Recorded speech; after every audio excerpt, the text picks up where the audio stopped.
అందరికీ నమస్కారం అండి. నా పేరు నీరజా చవాకుల. మేము సెయింట్ లూయిస్‌లో అమెరికాలో ఉంటున్నాము. వృత్తిరీత్యా నేను డాక్టర్‌ని. ఆహ్, అమెరికా రాకముందు ఒక 17 సంవత్సరాలు ఇండియాలో విశాఖపట్నంలో కేజీహెచ్‌లో డాక్టర్ కింద ప్రాక్టీస్ చేసి, తర్వాత ఇక్కడికి అమెరికాకి రీలొకేట్ అయ్యాం.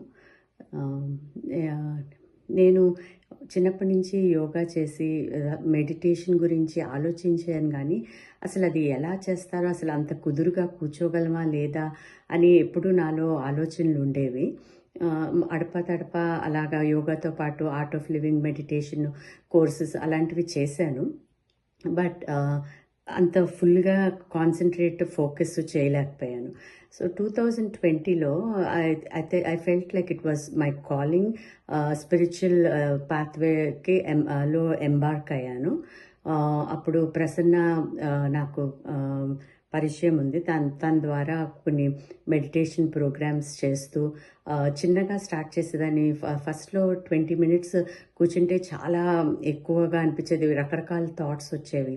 కానీ స్లోగా టైంతో అలా ఇంప్రూవ్ అయ్యి, ఇప్పుడు ప్రస్తుతం నేను 1 అవర్ పైగా ఎవ్రీడే మెడిటేషన్ చేయకపోతే నాకు అస్సలు బాగోదు. It's like food for my soul.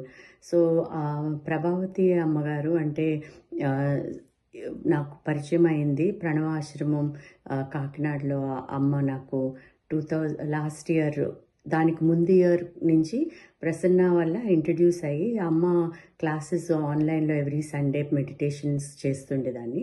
Last year అమ్మ ఇక్కడికి వచ్చినప్పుడు సెయింట్ లూయిస్ నేను ఇనిషియేషన్ తీసుకోలేకపోయాను. చాలా బాధ అనిపించింది. ఆ అమ్మ ఇంక నెక్స్ట్ ఇవ్వడానికి కుదరదు అన్నారు. సో, ప్రాప్తం ఉంటే అవుతదిలే అని అనుకున్నాను. లక్కీగా ఈ ఇయర్‌లో అమ్మ మళ్ళా రావడం, సెయింట్ లూయిస్ నాకు ఇనిషియేషన్ ఇవ్వడం నిజంగా నా అదృష్టంగా భావిస్తున్నాను. సో, లాస్ట్ ఇయర్ అక్టోబర్‌లో నేను ఇండియా విజిట్ చేసినప్పుడు ప్రణవాశ్రమం, కాకినాడలో ఉన్న ప్రణవాశ్రమంకి వెళ్ళడం జరిగింది. అక్కడ ఆశ్రమం చూస్తే అసలు ఎంత ప్రశాంతంగా, అమ్మ ఎంత ఆప్యాయం కురిపించారో అసల. తర్వాత ఎంటర్ అవ్వంగానే ఆ కృష్ణుడు స్టాచ్యూ నా మనసుకి అలా హత్తుకుపోయింది. అమ్మ, నేను కలిపి అక్కడ మెడిటేషన్ చేస్తే అసలు నాకు ఎమోషనల్‌గా చాలా మూవ్ అయ్యాను. సో, నాకు అక్కడ ఆశ్రమంలో అమ్మ దగ్గరుండి అన్నీ తీసుకెళ్ళి చూపిస్తే ఎంత ఎన్నో సంవత్సరాల నుంచి కృషి చేస్తూ ఒంటరిగా ఇంత స్ట్రాంగ్‌గా నిలబడి పిల్లల కోసం, పిల్లల డిప్రెషన్ కోసం ఇంతగా ఆలోచించి ఇంత చక్కగా చేస్తున్నారంటే, నా వంతు సాయం ఎంతైనా చేయాలి అని చెప్పి నేను కూడా ఎంతో కొంత హెల్ప్ చేయడం మొదలుపెట్టాను. సో, అమ్మ గురించి చెప్పాలంటే she is a very simple person and full of love and affection. ఎంతో ఆప్యాయంగా అమ్మ అనే పేరుకి సార్థకం అనిపిస్తది. సో, ఒక సొంత తల్లి దగ్గర, సొంత అక్క దగ్గర ఉన్నంత ఆప్యాయత కనబడుతది. అండ్ మెడిటేషన్ ద్వారా నాకు చాలా బెనిఫిట్స్ వచ్చాయి. యూజువల్‌గా నేను బేసిక్‌గా నేను టైప్ ఏ పర్సనాలిటీ. అంటే అన్నీ కూడా I have to do it at the right time. అన్నీ చక్కగా అవ్వాలి. సో, అలాంటి పర్సనాలిటీ వల్ల I worry about small things కూడా. తర్వాత ఎక్కువ ఆలోచించి నిద్ర సరిగ్గా పట్టకపోవడం, హెడేక్స్ ఉండడం, ఇలాంటివన్నీ. తర్వాత కోపం కూడా కొంచెం ఎక్కువ ఉండడం, ఇవన్నీ నాకు నచ్చక ఎలాగా మార్చుకోవాలా అని అనుకున్న టైంలో నాకు మెడిటేషన్ ఒక మంచి మార్గంగా కనబడింది. సో, మెడిటేషన్ ద్వారా నాకు ఐఎమ్ ఏబుల్ టు అచీవ్ చాలా వరకు.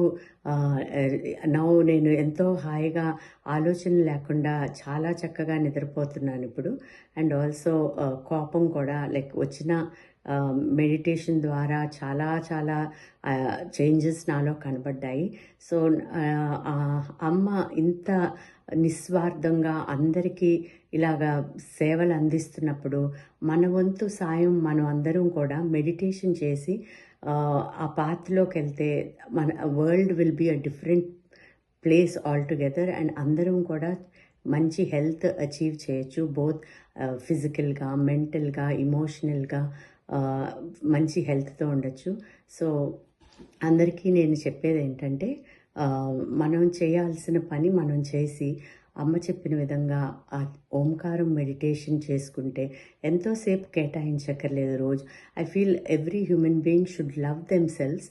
మనకి సెల్ఫ్ లవ్ ఉంటే మనం ఆటోమేటిక్గా మనకంటూ 24 గంటలు ఉన్న రోజులో ఒక్క గంట మన కోసం ఖర్చు పెట్టలేకపోతే నేను అనుకోవడం అలాంటి లైఫ్ మనకి వద్దే వద్దనిపిస్తుంది. సో అందరూ కూడా మెడిటేషన్ చేస్తూ చక్కగా హ్యాపీగా హెల్దీగా ఎనర్జెటిక్గా పీస్ఫుల్గా ఉండాలి. ఒక మంచి ప్రపంచం మన చుట్టూ సృష్టించుకోవాలి మెడిటేషన్ ద్వారా అని నేను మనస్పూర్వకంగా కోరుకుంటున్నాను. నమస్తే అండి.